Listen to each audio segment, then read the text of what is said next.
A'udzu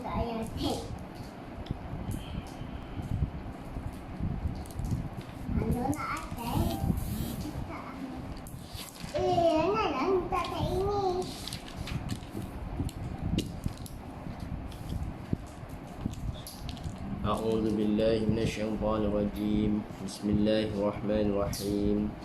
Alhamdulillahirabbil alamin. Wassalatu wassalamu ala asyrafil anbiya'i wal mursalin wa ala alihi wa sahbihi ajma'in. Rabbi shrah li sadri wa yassir li amri wahlul 'uqdatam min lisani yafqahu qawli. Allahumma aftah 'alaina hikmataka wanshur 'alaina min khada'ini rahmatika ya arhamar rahimin ya arhamar rahimin ya arhamar rahimin. Walhamdulillahi rabbil alamin. Alhamdulillah, sekali lagi diberi izin oleh Allah Subhanahu wa taala untuk kita bermuzakarah pada hari ini untuk mentalaah kitab yang bertajuk Masalah Muwafiq dan Masbuk. Kitab Masalah Muwafiq dan Masbuk yang dikarang oleh Hasan bin Ahmad. Dan kitab kedua kita akan membincangkan matalaah mengenai kitab Miftahul Murid yang akan membincangkan mengenai ilmu tauhid atau ilmu akidah. Jadi muka surat berapa? 10. Ta'rif muwafiq dan masbuk. Faham muwafiq? Muwafiq tahu? Masbuk? Muwafiq dan masbuk ni bila berlaku? Apabila kita sembahyang berjemaah. Muwafiq dan masbuk ni berlaku apabila kita sembahyang berjemaah. Bila sembahyang berjemaah, seorang makmum ni dia apa? Dia boleh menjadi akan dua keadaan ni, iaitu muwafiq atau masbuk. Dia boleh jadi muwafiq atau dia jadi masbuk. Jadi kita nak kenal pasti sama ada apabila kita sembahyang berjemaah, kita ni dihukumkan seorang muwafiq atau seorang masbuk. Sebab kalau kita tak tahu kita ni muwafiq masbuk, maka tak sah sembahyang kita nanti. Bila kita sembahyang jemaah, kita tak tahu kita ni muwafiq ke masbuk. Bila tak tahu, nanti tak sah. Sebab kita tak buat apa yang dikehendaki. Bila kita sembahyang jemaah, kita ni tak buat masbuk. Syarat-syarat masbuk. Faham? Kalau kita ni muwafiq, kita tak buat pula syarat-syarat muwafiq, maka tak sahlah sembahyang kita. Nanti kita terangkan apa tu muwafiq, apa tu masbuk. Ta'rif muwafiq dan masbuk. Yang pertama, muwafiq. Apa maksud muwafiq? Maksudnya muwafiq itu ialah seorang makmum yang sempat. Tengok dia tulis apa? Seorang makmum yang sempat.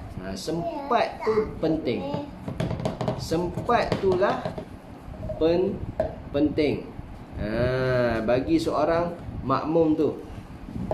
Jadi seorang makmum yang sempat berjemaah dengan imam semasa berdiri atau qiyam imamnya makmum tu. Tu sempat. Makmum tu sempat dia berjemaah semasa imam berdiri, imam qiyam. Di mana ia makmum itu sempat berjemaah dengan imam sekadar masa yang membolehkan ia membaca surah Al-Fatihah hingga tamat mengikut pembacaan yang pertengahan di kalangan huruf orang ramai. Nampak? Itulah muafiq. Itulah muafiq. Dia ini kan orang makmum ni, orang muafiq ni, dia tu sempat berjemaah dengan imam, dia sempat berdiri bersama imam, kan? Sekadar apa? Sekadar ada masa. Sempat dia ada masa. Untuk apa? Untuk dia membaca surah Al-Fatihah daripada mula hingga habis. Daripada mula hingga habis. Mengikut panjang baca tu, masa dia tu mengikut pembacaan apa orang yang kebanyakan. Adat orang biasa baca, bukan seorang qori yang membaca. Qori ni dia baca laju sikit. Sebab dia mahir, dia baca laju. Bukan ikut orang yang tergagap-gagap baca lambat. Bukan. Dia ikut masa orang yang kebiasaan. Mengikut adat. Jadi kebiasaannya orang baca Fatihah ni, masa dia berapa? Masa dia berapa saat dia baca? Kena tahu. Kena tahu berapa masa kebiasaan orang baca Al-Fatihah daripada Bismillah sampai Abdali. Kena tahu. Baru kita boleh agak kan? Baru kita boleh agak aku ni muafiq ke ni? Nak tahu ada masa tu.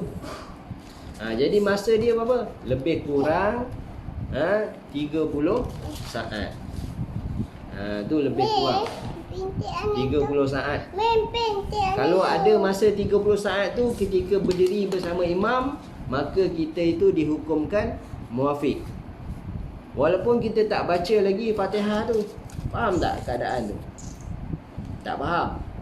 Tak faham, kita kena beri contoh baru boleh faham.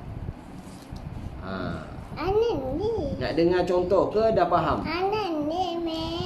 Bagi contoh. Bagi contoh. Kita semayang berjemaah. Okey. Contoh dia macam ni, muafiq. Seorang yang dihukumkan sebagai muafiq ni, dia bukan masbuk.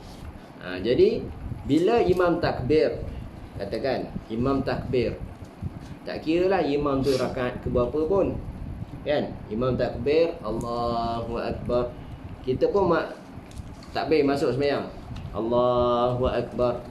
Betul? Jadi katalah imam tu rakaat pertama. Jadi rakaat pertama tu dia baca apa dulu? Doa iftitah. Jadi dia baca doa iftitah. Betul? Baru imam tu akan baca Al-Fatihah. Betul? Jadi kita ni pun baca doa iftitah. Betul?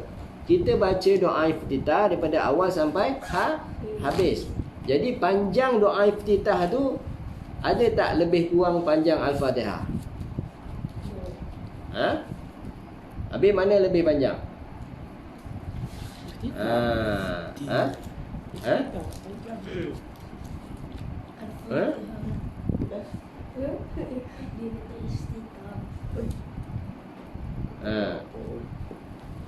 Tak apalah, tak kira lah panjang mana iftitah tu pun, kan. Sekarang ni kita nak ukur masa kita. Ada tak kita masa 30 saat tu? Jadi imam baca doa iftitah tu, habis dia baca. Lepas tu dia sambung Fatihah. Lepas tu dia sambung surah. Betul? Jadi daripada dia baca, imam tu baca doa iftitah sampai habis baca surah, dah berapa lama dia baca? Lebih tak 30 saat? Jadi lebih dah 30 saat. Maknanya kita dah ada masa 30 saat tu untuk membaca Al-Fatihah, walaupun kita tak baca lagi. Sebab mula-mula kita baca doa iftitah. Betul? Jadi faham tak keadaan tu? Jadi kita ada sempat masa. Kita ada masa. Kita dapat masa 30 saat tu untuk kita sepatutnya baca Al-Fatihah, tapi kita tak baca lagi. Sebab kita baca doa iftitah dulu. Betul? Jadi itu yang dikatakan seorang makmum yang dihukumkan sebagai muafiq itu sempat atau ada masa ketika imam berdiri untuk dia membaca Al-Fatihah daripada mula sampai habis. Apabila dia ada masa tu, dia ada masa 30 saat tu untuk membaca Al-Fatihah, walaupun dia tak baca Al-Fatihah, maka dia tu dapat masa 30 saat yang ada tu. Jadi disebabkan itu dia telah dihukum sebagai muafiq. Apabila dia dihukum sebagai muafiq, dia itu wajib membaca Al-Fatihah daripada bismillah sampai habis, sampai ad-dallin. Dia wajib baca, habiskan, walaupun imam tu telah rukuk. Jadi seorang muafiq ni dibenarkan, diizinkan ketinggalan daripada imam sebanyak 3 rukun yang panjang. Nampak? Tadi rakaat pertama contoh kan, ada masa panjang lah, sempat lah apabila kita angkat takbir selepas imam tu, memang kita ada masa sempat lah. Contoh kita masuk rakaat yang kedua atau ketiga kan, contoh. Tapi kena faham dulu makna muafiq tu. Muafiq tu apa makna? Dia sempat, dia ada masa ketika berdiri bersama imam untuk membaca surah Al-Fatihah daripada mula sampai habis. Sempat tu, dia ada masa.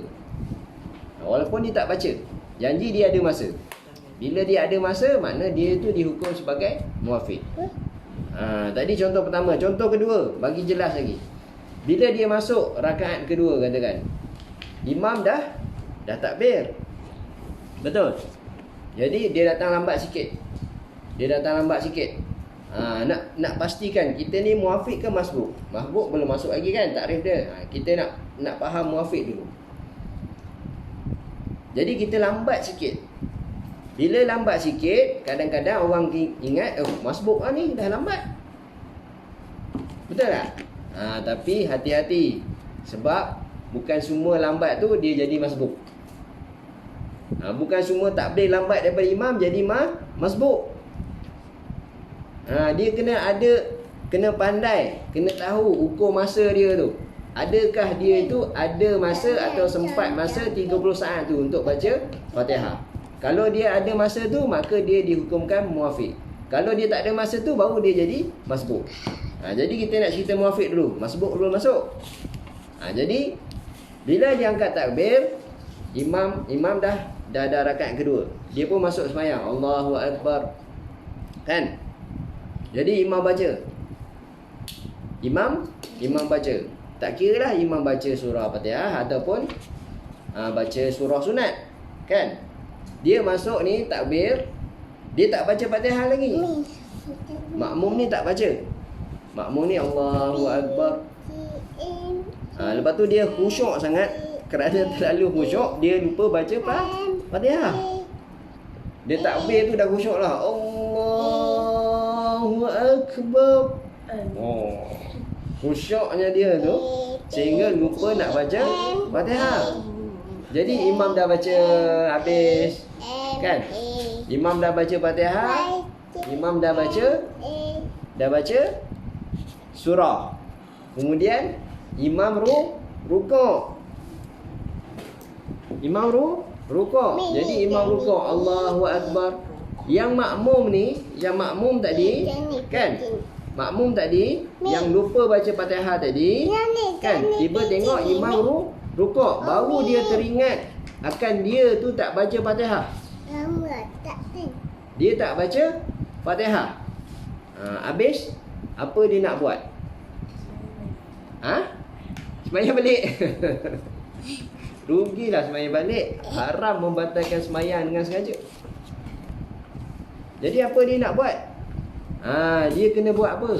Dia kena tahu sama ada ketika dia berdiri bersama imam tu, sebelum imam tu rukuk, dia kena tahu sama ada ketika dia berdiri tadi, ada tak dia masa 30 saat tu.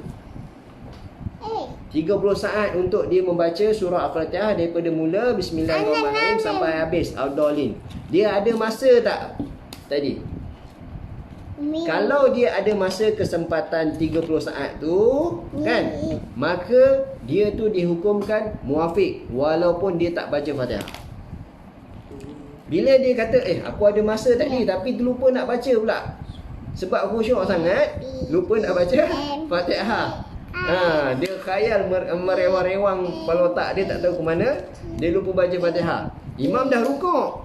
Imam dah rukuk ni bersama imam. Jadi dia kena baca dulu. Dan apabila dia baca Fatihah tu tak ada masalah lah. Walaupun imam dah i'tidal, kan, imam dah sujud. Jadi dia kena baca sampai habis. Tapi pastikan seorang yang muafiq ni, makmum tadi tu, dia tidak ketinggalan sebanyak 3 rukun yang panjang. Apa 3 rukun yang panjang? Supaya dia tak batal sembahyang, muafiq.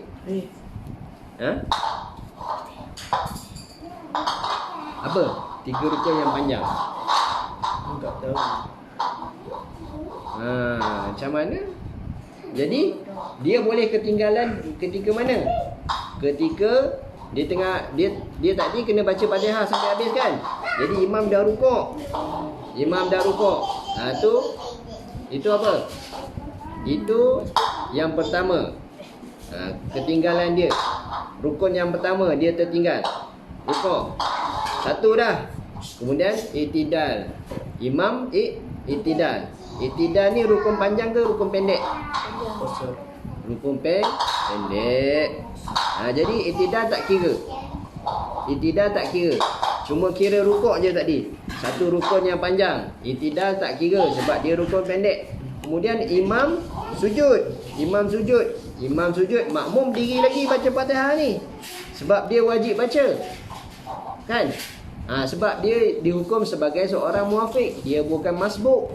Jadi dia kena baca sampai habis. Jadi imam turun sujud. Jadi yang tu rukun yang kedua. Tadi rukun yang pertama dia ketinggalan. I'tidal tak kira sebab dia rukun pendek. Jadi dia rukuk, dia sujud. Sujud ni rukun panjang. Jadi dah 2. Betul?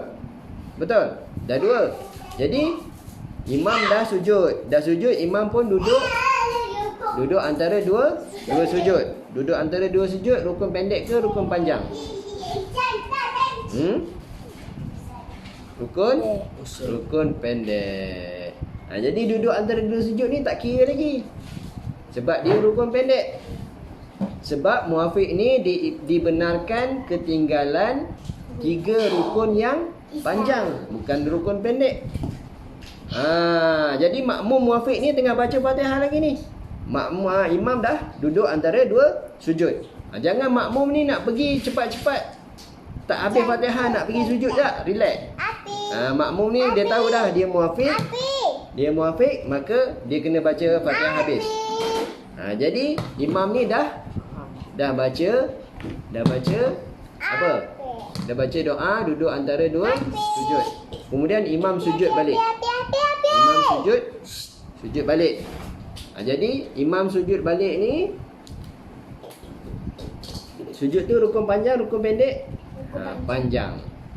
Jadi yang tu dah masuk rukun yang ketiga untuk dia ketinggalan. Jadi masa ni dia kena berhati-hati. Soalan.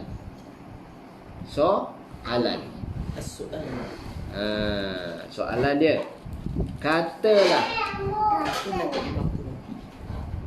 Katalah makmum muafiq ni dia tak sempat juga nak baca habis Al-Fatihah.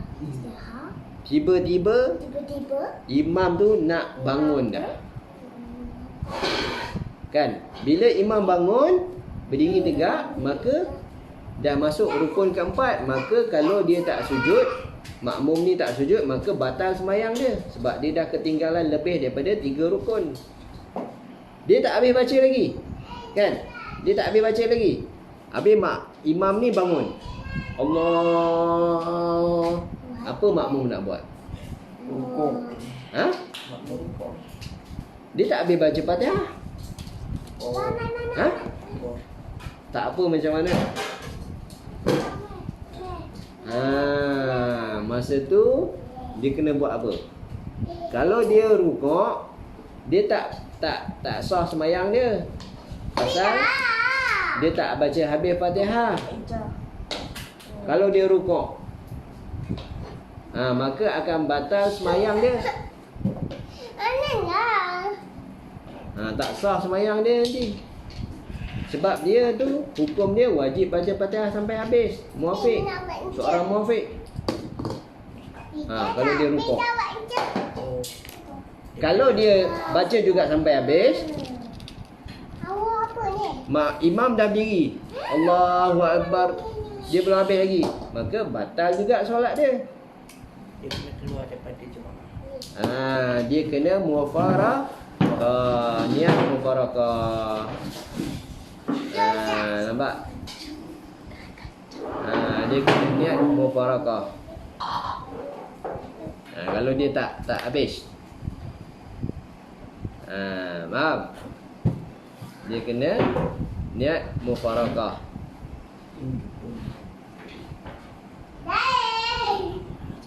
Okey. Ke pening. Ada tu. Ni nak faham muafiq ni. Muafiq. Jadi muafiq tu dia ada kesempatan masa untuk membaca surah Al-Fatihah daripada mula hingga habis ketika dia berdiri bersama imamnya, walaupun dia belum baca Fatihah lagi. Asalkan dia ada masa 30 saat tu je. Dia ada masa untuk sempat baca Fatihah sahaja. Dia sudah dikira muafiq walaupun dia belum baca lagi. Nampak? Boleh faham? Boleh faham? Ada tu. Boleh? Boleh faham? Ada tu.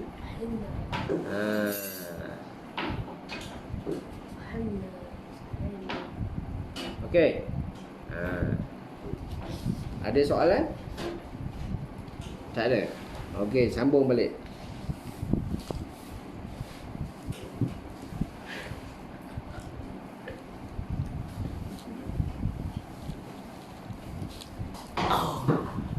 Jadi seorang makmum yang muafiq itu dia apa?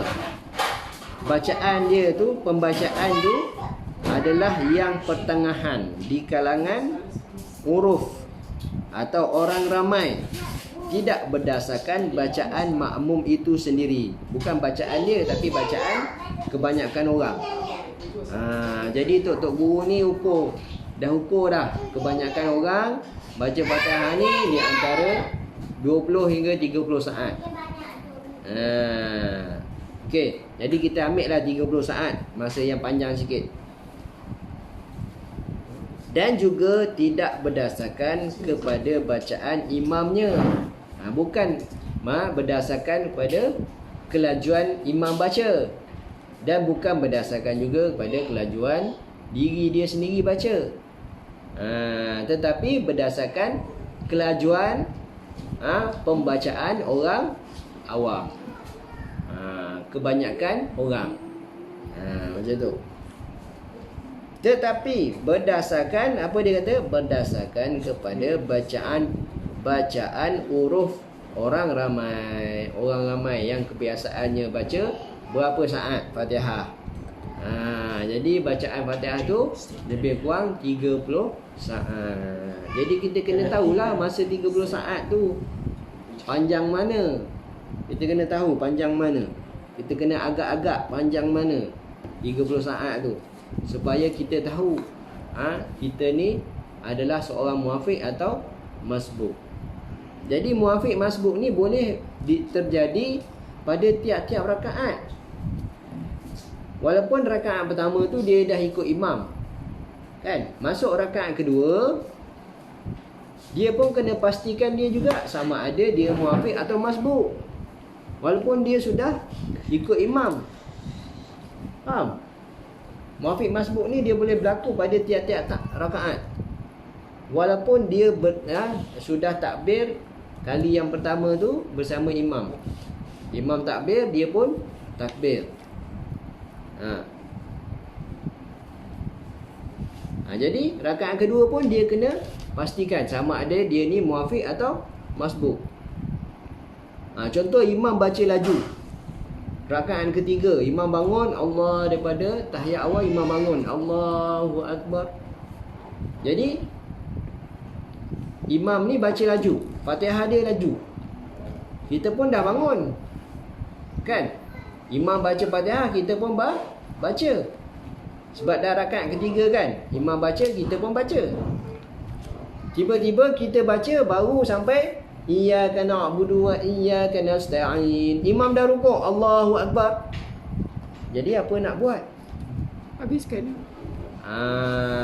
Masa itulah kita kena tahu sama ada kita ni muafiq atau masbuk.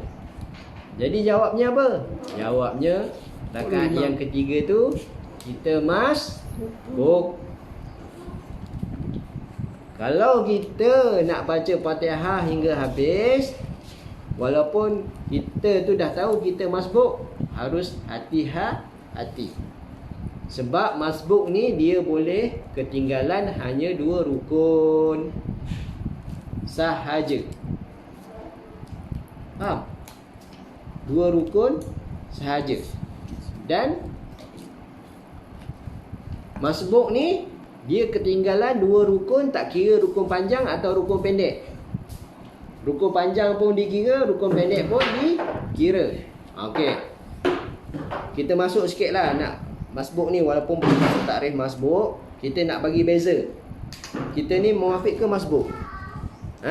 Okey, tadi kita kata rakaat ketiga imam dah bangun, kita pun bangun. Imam bangun, Allahu akbar, kita pun bangun.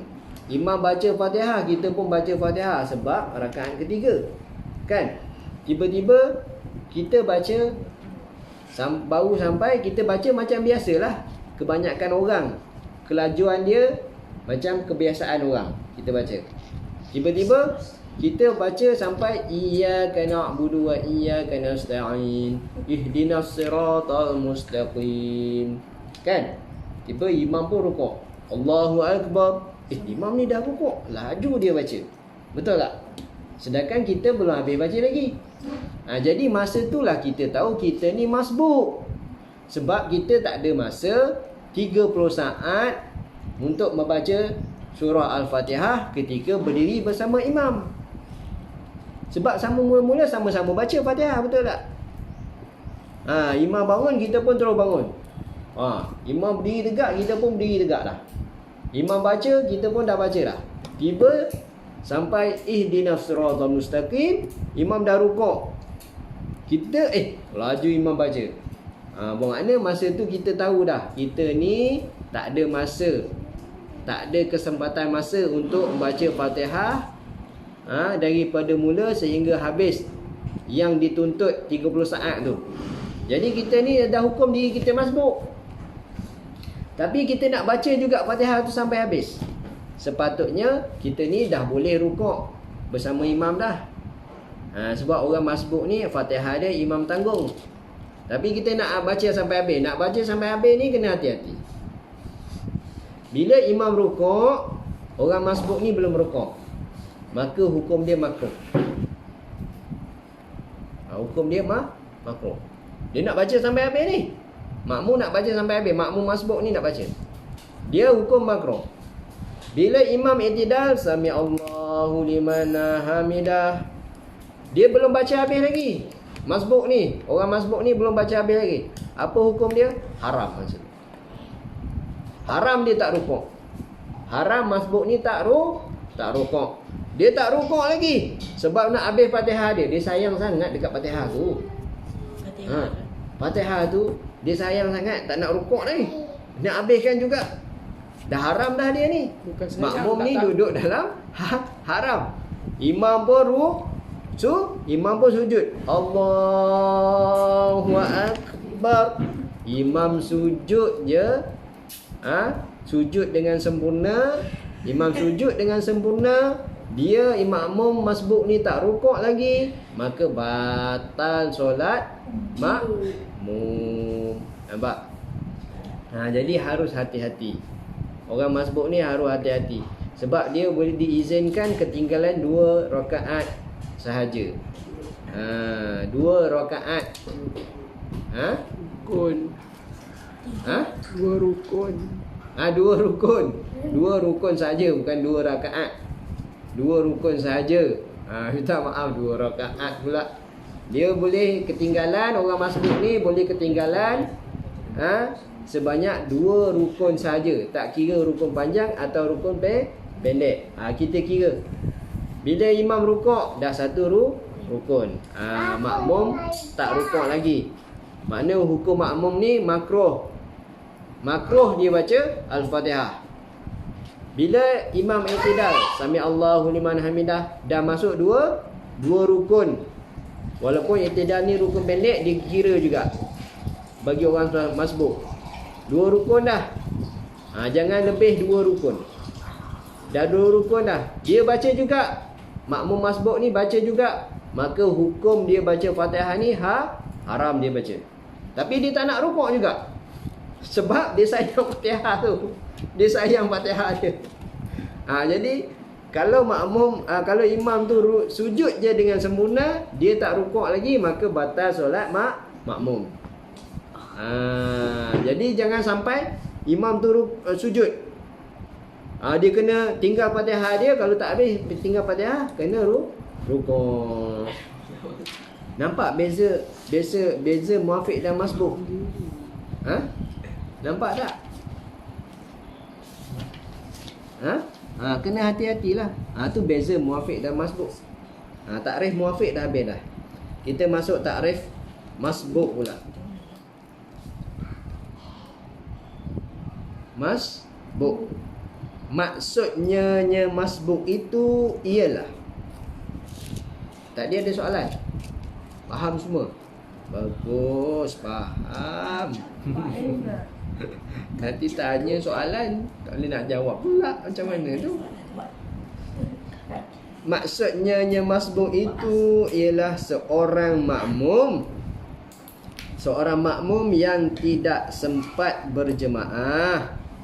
Makmum tu tak sempat berjemaah semasa berdiri atau qiyam imamnya makmum tu, sekadar masa membaca Al-Fatihah. Sekadar membaca Al-Fatihah dengan bacaan yang pertengahan. Tidak terlalu cepat dan tidak terlalu lambat.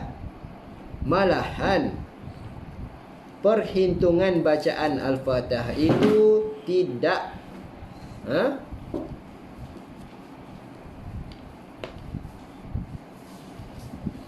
tidak berpandukan kepada bacaan imam dan tidak berpandukan kepada bacaan makmum itu, bahkan mengikut bacaan uruf orang ramai. Nampak? Itu takrif masbuk. Dia kata apa? Dia kata tak sempat. Tidak sempat. Maksudnya tak ada masa. Dia kata tidak sempat berjemaah. Tak ada masa. Ketika dia nak berjemaah tu, dia tak ada masa. Ketika imam berdiri, dia berdiri. Ketika imam berdiri tu, untuk dia baca surah Al-Fatihah. Dia tak ada masa. Sekadar masa untuk baca surah Al-Fatihah tu. Dia tak ada 30 saat tu.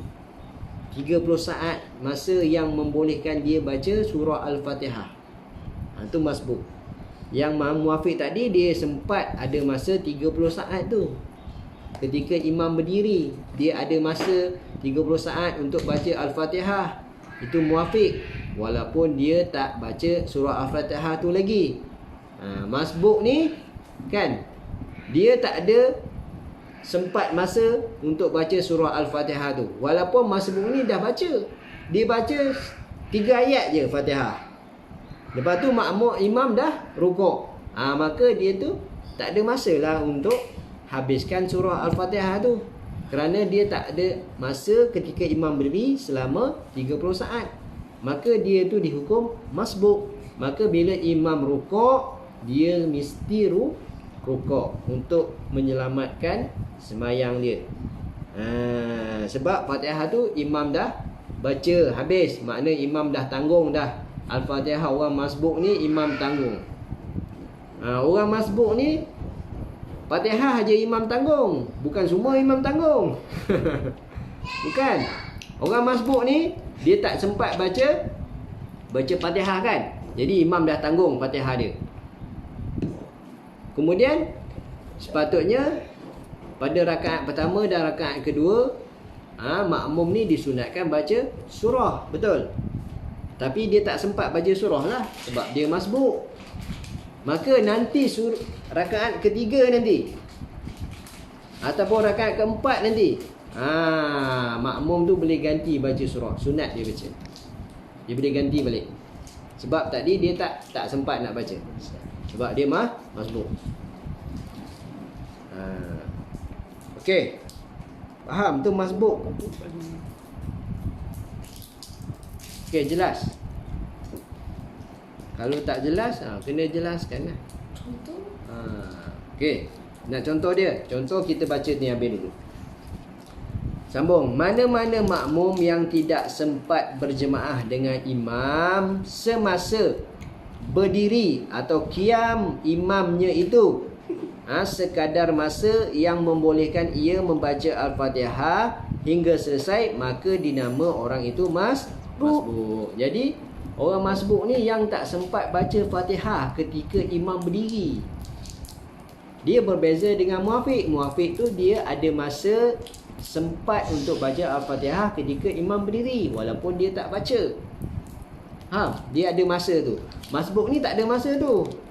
Dia masuk-masuk je, baca baru bismillah, imam dah rukuk. Macam mana nak dia ada masa 30 saat tu?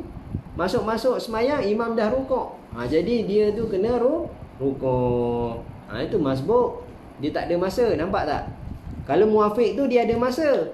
Dia masuk-masuk semayang, kan? Imam belum baca surah lagi, duk baca Al-Fatihah. Habis Fatihah, imam baca surah. Imam baca surah. Surah kata surah panjang sikit. Dia baca surah apa? Wadduha umpamanya. Jadi kalau dikirakan masa ketika imam diri tu, makmum masuk semayang tu, imam belum baca Fatihah, belum baca habis. Maknanya imam habiskan. Dah berapa saat tu kan? Lepas tu dia sambung pula baca surah Wadduha sampai habis. Maka ketika tu ada tak 30 saat untuk makmum? Ada kan? Ada, bermakna makmum tu dihukum muafiq walaupun makmum tu tak baca Fatihah. Tu beza dia. Nampak beza dia? Nampak? Beza dia. Okey. Betul?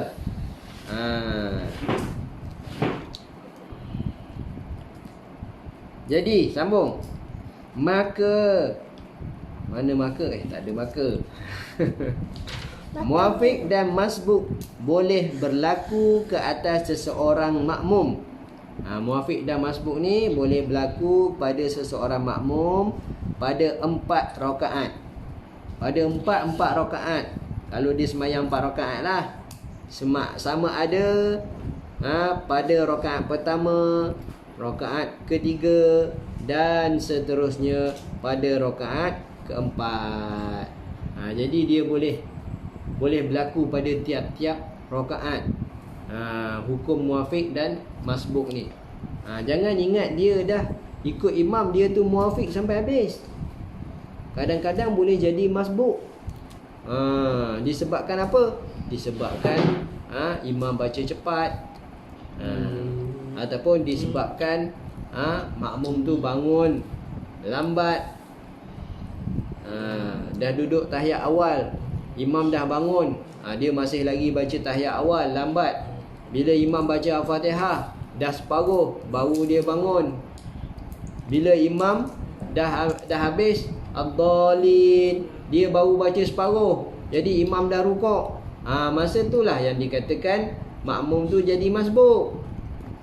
Sebab dia tak ada masa sekadar nak baca Al-Fatihah tu daripada mula hingga habis. Faham?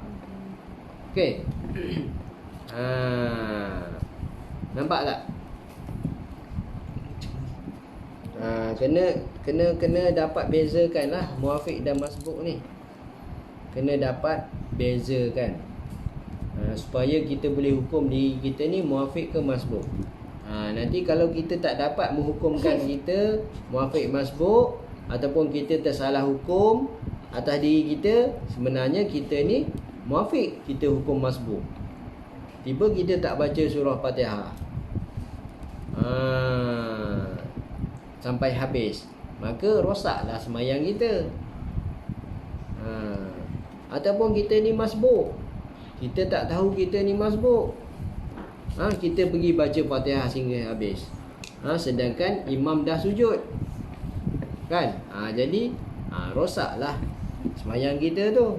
Jadi kena dapat reti, dapat tahu untuk membezakan sama ada bila sembahyang berjemaah, kita ni makmum, sebagai makmum dapat ukur diri kita ni sama ada kita ni dihukumkan sebagai seorang muafiq atau seorang masbuk.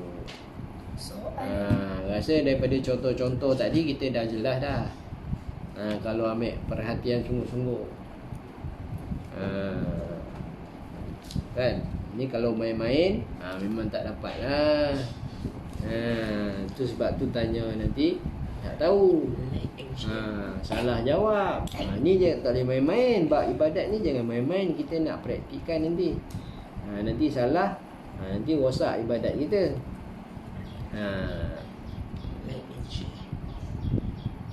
Hukum orang muafiq, sampai tu.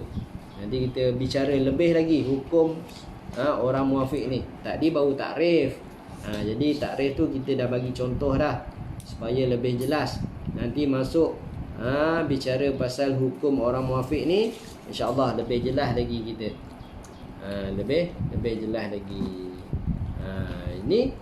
Ini kalau nak sembahyang jemaah wajib belajarlah muafiq masbuk ni. Kalau tak nanti takut-takut tak sah sembahyang kita dan kita tak reti. Okey. Rugilah kalau tak sembahyang jemaah. Rugi sebab orang lain dapat 27 kali ganda pahala dia. Kita satu je. Sembahyang sunat banyak-banyak. Walaupun sembahyang sunat banyak-banyak, dia tak sama dengan solat fardu. Solat sunat ni dia hanya sekadar untuk menampung je. Untuk menampung saja.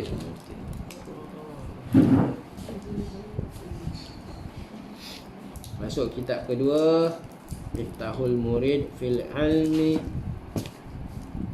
Tauhid. Tauhid. Muka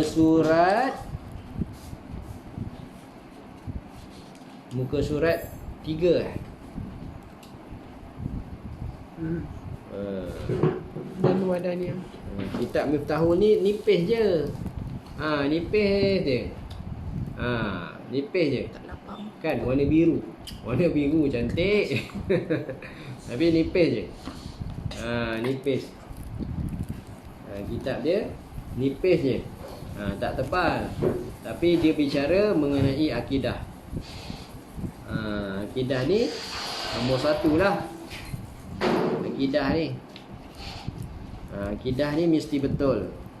Kalau tak betul akidah, yang lain pun jadi tak betul. Sampai mana hari tu? Sampai bab Dan wadahnya. Wadahnya.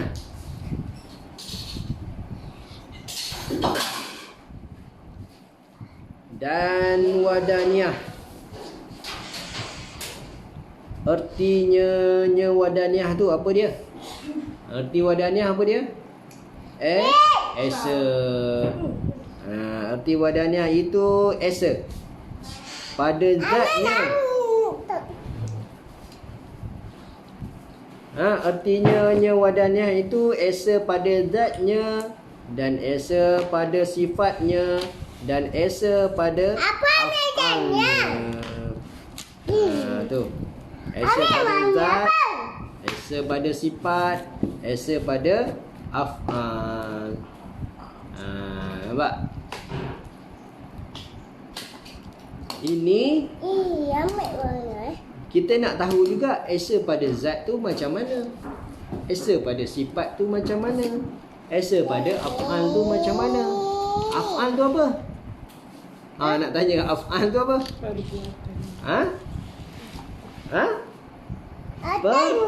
Perbuatan. Betul lah tu, perbuatan. Apa nanti ambil? Esa tu, af'al tu perbuatan. Jadi dalam kitab Miftahul ni dia ringkas. Dia ringkas. Kalau dalam kitab tauhid yang lain, kitab akidah lain, dia bagi makna lagi. Dia terangkan esa pada zat tu macam mana, esa pada sifat tu macam mana, esa pada af'al tu, perbuatan tu macam mana. Jadi dalam kitab lain, contoh kitab Faridatul Faraid umpamanya, ataupun kitab Sirajul Huda kan, atau kitab-kitab yang lain, dia bagi makna esa pada zat tu ada dua makna. Esa pada zat ada dua makna. Esa pada sifat ada dua makna. Satu, dua. Esa pada sifat. Esa pada af'al ada dua. Satu, ada dua makna. Satu makna yang muktamad, satu makna yang dhaif. Kalau dalam kitab Faridatul Faraid dia bagi dua makna. Esa pada perbuatan ni. Tapi esa pada perbuatan ni yang rajihnya, yang muktamadnya satu saja. Tapi dalam Faridatul Faraid bagi dua. Dia masukkan qaul dhaif tu. Tapi tak apalah qaul dhaif pun. Menambah apa? Menambah kita punya pengetahuan. Makna kata daripada wadaniyah ni, dia ada 5 pengertian. Yang rajihnya 5 makna, iaitu dua pada makna pada esa pada zat, dua lagi makna esa pada sifat, satu lagi makna esa pada perbuatan, iaitu af'al. Jadi 5 makna kena reti. 5 makna ni kena tahu. Faham? Okey.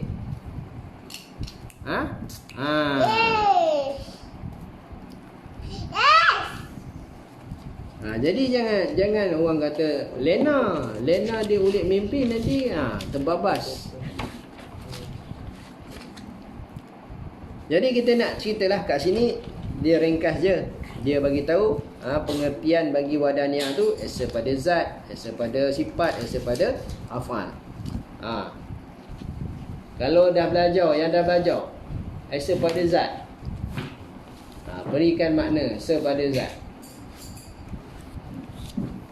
Makna yang pertama, tak payah cerita kam-kam lah. Susah nak cerita kam-kam. Kalau boleh cerita kam lagi bagus. Kam munfasil ke, kam muntasil ke, lagi bagus. Kalau tak reti tak apa, tak payah kam-kam pun tak apa. Kalau boleh kam, lagi bagus. Kam apa? Kam muntasil. Apa makna sepada zat? Ini fardu ain ni. Boleh tanya time ini, time makan. Tak enggak jalan. Sepada zat, cepat. Kalau kamu tasil, Kemudian sepada zat. Jadi Zat Allah Ta'ala tidak memerlukan sesuatu benda yang lain untuk dia ada, untuk dia. itu Qiyamu binafsi. Sudah cakap ini tema kait enggak berfikir. Dia biasa dalam kitab kamu mutasir dulu ke kamu fasir dulu? Tasir. Ha? Ha? Enggak tahu. Mufasir tu apa? Tasir tu berhubung. Berhubung. Berhubung. Mutasir? Isyarat. Kamu fasir dulu lah. Kamu fasir pada Kamu fasir pada zat. Macam mana? hubung. Ha.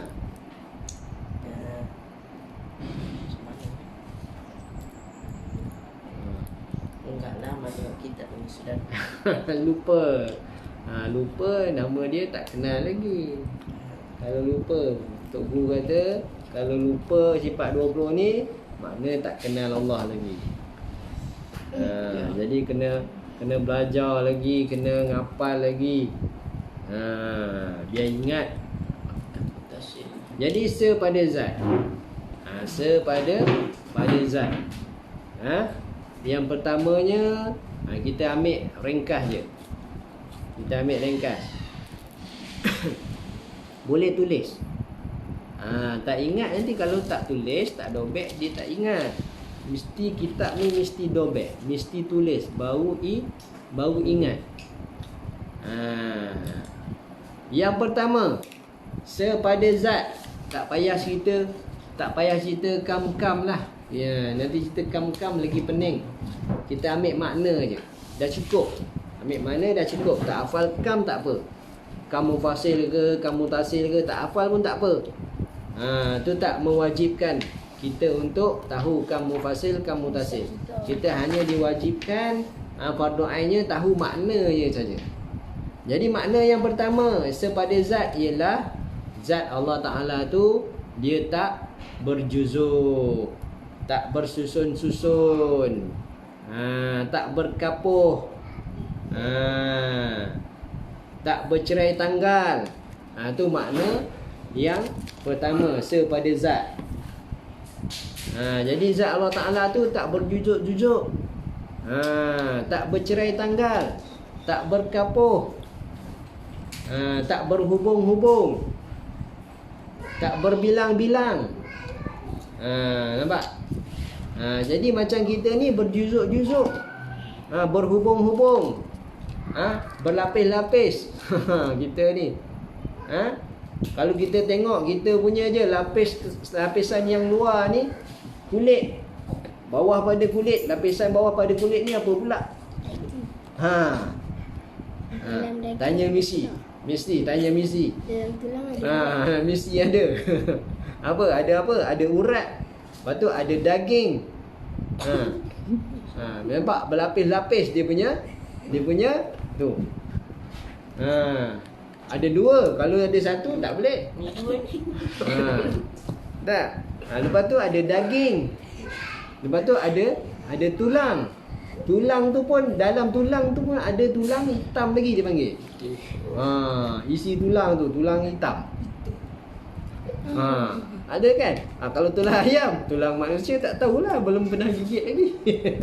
Kalau tulang ayam tu kita gigit, dalam dia ada hitam. Tulang hitam tu. Jadi apa?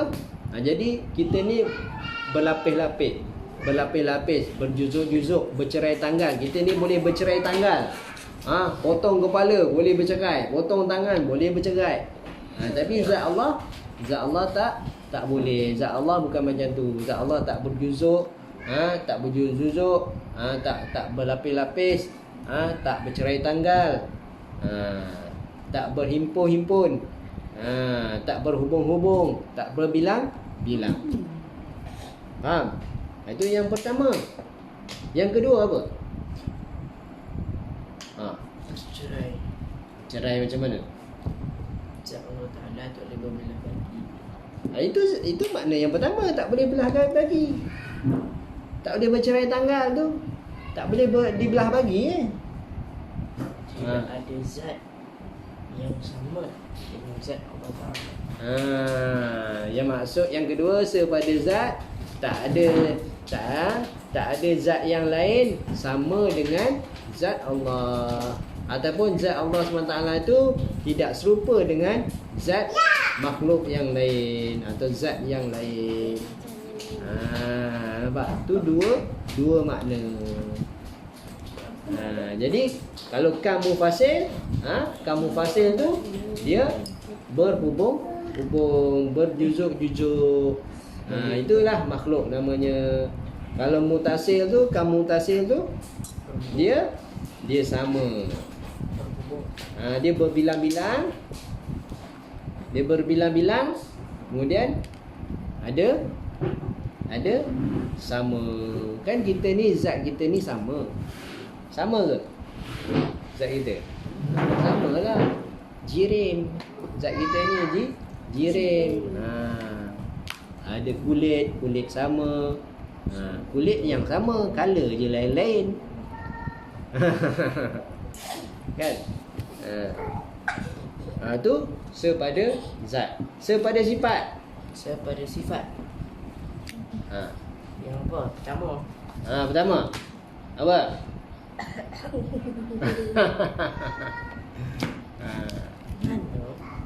Sepada sifat. Apa dia yang pertama? Apa makna yang pertama? Sepada sifat. Sepada sifat, makna yang pertama, Kuat sikit, tak dengar.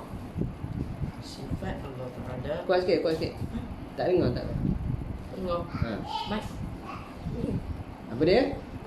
Sifat Allah Ta'ala tidak ada dua, tidak ada tiga. Ini sifat Allah Ta'ala ada satu je. Satu je sifat Allah. Tak, maknanya macam kudrah tu tak ada dua, tak ada tiga. Kudrah tu satu je. Kena terang sampai habis lah. Akidah ni, tauhid ni kena terang daripada mula sampai sub. Sampai habis. Besok. Sampai sub. Baru orang faham. Kalau tak, orang tak faham. Sifat Allah ni ada satu je. Satu je. Yang mula belajar kita sifat kesempurnaan Allah tu tak terkira banyaknya, tak terbilang banyaknya, tiba-tiba ada satu je sifat Allah. Jadi orang tak faham. Jadi apa makna dia? Sifat Allah Ta'ala itu ada satu je pada satu jenis sifat. Ada satu je pada satu jenis sifat. Contoh kudrat. Kudrat tu ada satu je, tak ada dua, tak ada tiga, tak ada empat. Contoh iradat tu ada satu je. Contoh hayat ada satu je. Contoh ilmu ada satu je. Samak, basar, kalam, semua satu. Semua sifat Allah Ta'ala ni ada satu. Tak ada dua. Contoh kita, penglihatan kita ada dua. Penglihatan kita. Penglihatan kita. Basar kita ada dua. Tapi Allah Ta'ala ada satu je basar dia. Penglihatan Allah Ta'ala ada satu. Macam mana ada satu? Macam mana? Tak ada macam. Lagu mana? Tak ada lagu. Jadi jawab dia wallahu a'lam macam mana. Nampak? Ada satu-satu. Tak ada sifat Allah Ta'ala tu tak ada dua pada satu jenis sifat. Dia hanya ada satu pada satu jenis sifatnya. Contoh jenis sifat tu kudrat. Kudrat ada satu je, tak ada dua. Itu sepada sifat yang makna pertama. Makna yang kedua, sepada sifat. Apa dia? Sepada sifat. Makna yang kedua, sepada sifat. Apa dia? Apa? Khatam kitab dah berkali-kali ni, tak ingat macam mana? Enggak pernah khatam kitab. Apa dia? Makna yang kedua, sepada sifat. Kedua. Sifat Allah Ta'ala tidak ada yang Tidak menyumpai sifat.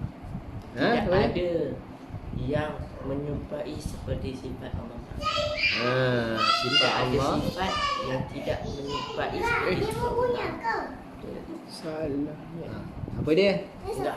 Kau tak mandi lagi. Kau main bulan lama-lama dah minta air. Kenapa kau ni? Jadi sepada sifat. Kau bersih. Sepada sifat. Sepada sifat makna yang kedua, dia Sifat yang lain tak sama dengan sifat Allah, atau sifat Allah tak sama dengan sifat yang lain. Kan? Sifat Allah tak menyerupai sifat yang lain, iaitu sifat makhluk lain.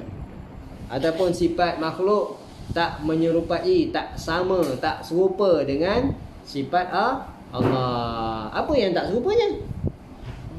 Tak serupa tu dari segi mana tak serupa? Tak serupa tu.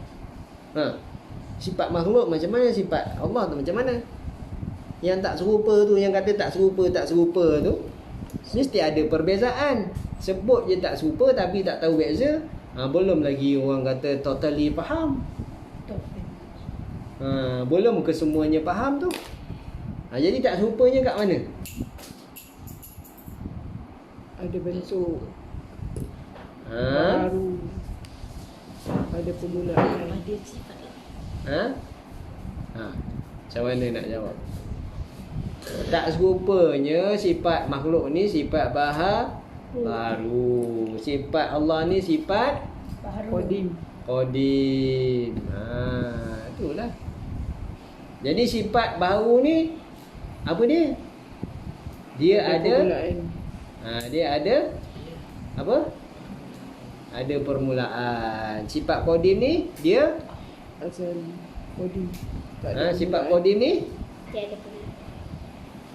sifat qadim Sedia kala. tak ada permulaan. Dah sifat baru ada permulaan, sifat qadim lawan dia lah, tak ada permulaan. Nampak?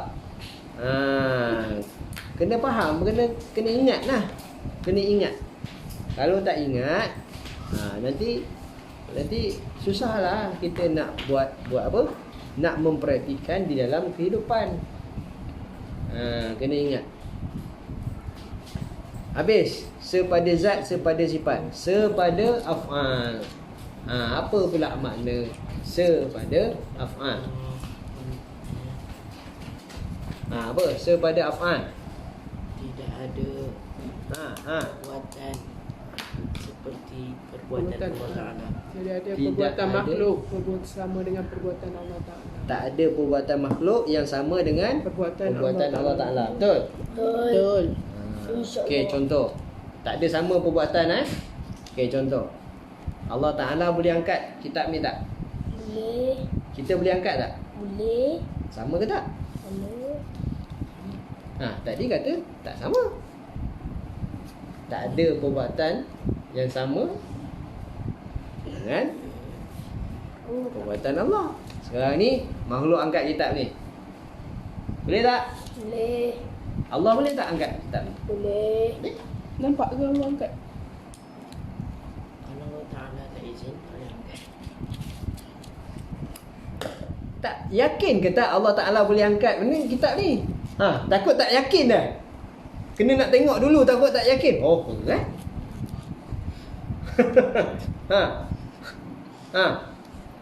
Tadi kata pengertian sepada sifat, sepada af'al, apa dia? Apa dia? Dia apa? Sepada sifat. Apa dia? Kau tu apa dia? Macam mana? Jadi tak kenalah makna tu. Makna kata sepada af'al tu apa? Tak ada perbuatan makhluk yang sama dengan perbuatan Allah, atau perbuatan Allah tak sama dengan perbuatan makhluk. Tak kenalah maksud tu. Sebab maksud tu boleh dibangkang. Itu yang dikatakan maksud yang dhaif tu. Tu maksud dhaif namanya. Jadi maksud yang dhaif tu boleh dibangkang. Sebab maksud yang pertama yang dikatakan maksud dhaif tu kan, af'al tu ada dua makna kan. Maksud dhaif tu tak ada perbuatan tak ada perbuatan lain yang sekutu dengan perbuatan Allah. Faham?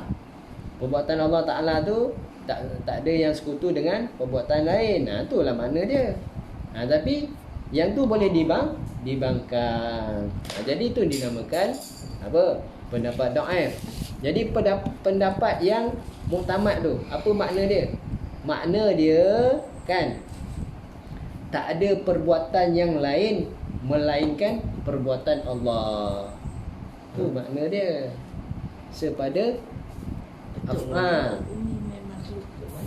tak ada perbuatan yang lain. Perbuatan makhluk ni tak dipanggil nama perbuatan, melainkan perbuatan Allah sahaja yang ada. Iaitu apa dia perbuatan Allah? Perbuatan Allah tu apa? Apa dia perbuatan Allah? Nak kena kenal perbuatan Allah ni apa dia? Mengadakan dan meniadakan. Itu perbuatan Allah. Mengadakan sesuatu daripada tiada kepada ada. Meniadakan sesuatu daripada tiada kepada Ada. Meniadakan sesuatu daripada ada kepada tiada. Itu perbuatan Allah. Habis perbuatan makhluk, yang dikatakan perbuatan makhluk tu, kata tak ada perbuatan makhluk. Habis kata ada apa? Perkataan perbuatan makhluk tu macam mana pula? Kata tadi tak ada perbuatan, melainkan ada yang ada perbuatan Allah. Habis yang kita kata ngangkat, berjalan, apa tu? Semua tu nak dibangsakan macam mana? Nak dikategorikan macam mana? Perbuatan makhluk tu yang dikatakan perbuatan, kata tak ada perbuatan selain perbuatan Allah, maka perbuatan makhluk tu tak dikira perbuatan. Jadi perbuatan makhluk tu nak cakap apa? Perbuatan makhluk tu lah yang dibangsakan atau dikategorikan sebagai usaha dan ikhtiar. Tu perbuatan makhluk. Nampak? Perbuatan makhluk ni tidak dibangsakan kepada mengadakan atau meniadakan. Hanya dibangsakan kepada usaha dan ikhtiar, usaha dan pilih. Nampak? Kena faham macam tu lah. Kena faham yang macam tu, baru lepas fardu ain. Nampak? Jadi sambung balik, sambung sikit lagi. Lawannya sifat wahdaniyah itu berbilang-bilang pada zatnya Allah Ta'ala, dan pada sifatnya Allah Ta'ala, dan pada perbuatannya Allah Ta'ala. Nampak? Tu lawan dia. Nanti kita masuk dalil. Masuk dalil. Mustahil berbilang itu hanya wajib selama-lamanya. Mustahil Allah Ta'ala tu berbilang. Yang hanya wajib ialah esa selama-lamanya Allah Ta'ala. Wallahu alam. Dia sambung di lain waktu dan di lain masa. Alhamdulillah minasyaitanir rajim. Bismillahirrahmanirrahim. Alhamdulillahirabbil alamin, wassalatu wassalamu ala asyrafil anbiya'i wal mursalin wa ala alihi washabbihi ajmain. Allahumma faqihna fid din. Allahumma faqihna fid din wa 'alim fit ta'wil was salihin. Ya muqallibal qulub, tsabbit qulubana ala dinik wa ala ta'atik. Allahumma inna nas'aluka ilman nafi'an wa rizqan thayyiban wa amalan mutaqabbalan. Ya Allah, Ya Rahman, Ya Rahim, Ya Hayyu Ya Qayyum, Ya Rabbal Alamin. Ya Allah, berkahilah majlis ilmu kami, Ya Allah. Ya Allah, kurniakanlah kami ilmu yang bermanfaat, dan kurniakanlah kepada kami untuk kami dapat mengamalkan ilmu yang bermanfaat. Ya Allah, Ya Rahman, Ya Rahim. Ya Allah, kurniakanlah, Ya Allah, pahala daripada majlis ilmu kami, Ya Allah. Dan kami mohon, Ya Allah, kurniakanlah pahala yang sama kepada arwah-arwah guru-guru kami, kepada kedua bapa kami, kepada datuk nenek kami yang masih hidup ataupun yang telah meninggal dunia.